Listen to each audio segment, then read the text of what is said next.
चीन में सेना के भीतर बड़ा बवाल।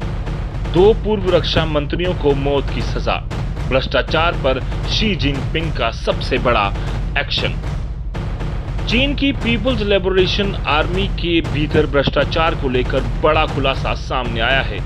चीन की अदालत ने देश के 2 पूर्व रक्षा मंत्रियों वी फेंघे और ली शांगफू को भ्रष्टाचार और रिश्वतखोरी के मामलों में मौत की सजा सुनाई है।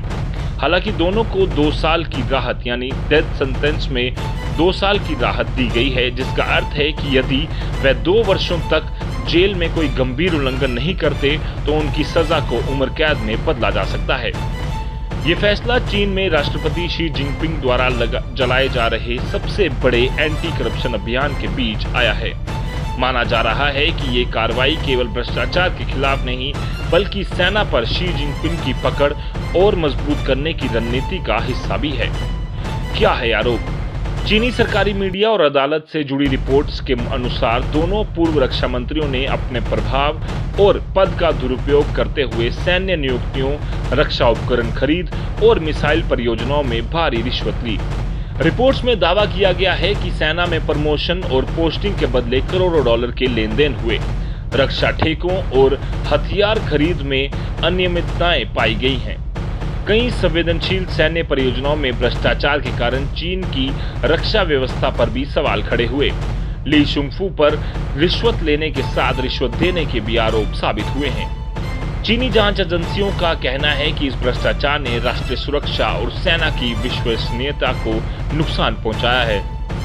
कौन है वी फेंघे? वी फेंघे चीन के रॉकेट फोर्स के वरिष्ठ अधिकारी रह चुके हैं। वह 2018 से 2023 तक चीन के रक्षा मंत्री रहे और चीन के मिसाइल तथा परमाणु कार्यक्रम में उनकी अहम भूमिका मानी जाती रही है। वह अमेरिका और ताइवान के मुद्दों पर अपने आक्रामक बयानों के कारण अंतर्राष्ट्रीय स्तर पर भी चर्चा में रहे हैं।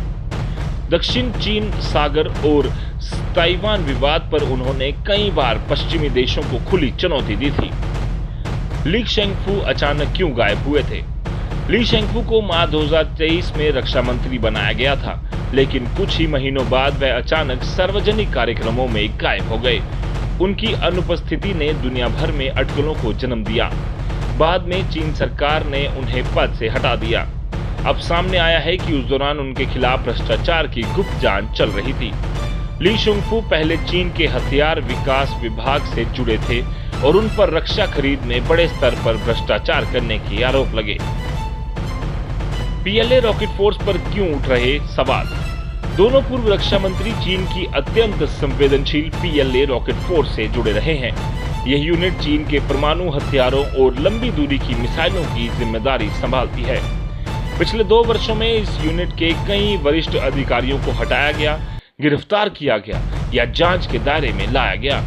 इससे ये संकेत मिला कि चीन की सबसे संवेदनशील सैन्य इकाई के भीतर लंबे समय से भ्रष्टाचार और अंदरूनी गुटबाजी चल रही है। विशेषज्ञों का मानना है कि मिसाइल खरीद, सैन्य निर्माण परियोजनाओं, हथियार प्रशिक्षण और रक्षा सौदों में बड़े स्तर पर आर्थिक घोटाले हुए हो सकते हैं। शी जिनपिंग का सबसे बड़ा सफाई अभियान। राष्ट्रपति शी जिनपिंग सत्ता में आने के बाद से लगातार भ्रष्टाचार मुक्त चीन की बात करते रहे हैं।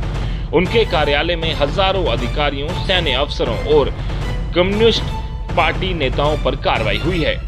हालांकि पश्चिमी विश्लेषकों का मानना है कि एंटी करप्शन अभियान के जरिए शी जिनपिंग अपने विरोधियों को भी कमजोर कर रहे हैं। सेना के भीतर पूर्ण नियंत्रण स्थापित करना उनका मुख्य उद्देश्य है। ताइवान और दक्षिण चीन सागर जैसे मुद्दों पर संभावित सैन्य तनाव को देखते हुए चीन अपनी सेना को पूरी तरह अनुशासित करना चाहती है। चीन में डेथ रिप्रीव क्या होता है?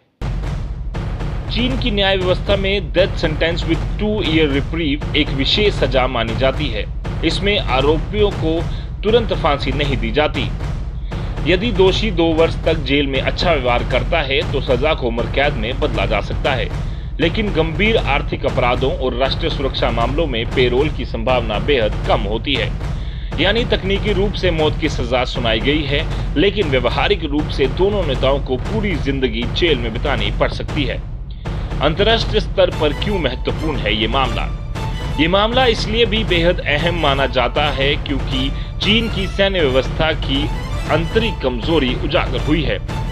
दुनिया की दूसरी सबसे बड़ी सेना के शीर्ष नेतृत्व पर भ्रष्टाचार के आरोप लगे हैं और ये सब ऐसे समय हुआ है जब चीन ताइवान, दक्षिण चीन सागर और अमेरिका के साथ बढ़ते तनाव के बीच अपनी सैन्य ताकत बढ़ाने में जुटा है। विशेषज्ञों का मानना है कि ये घटनाक्रम आने वाले समय में चीन की सैन्य नीति और वैश्विक रणनीति पर भी असर डाल सकता है।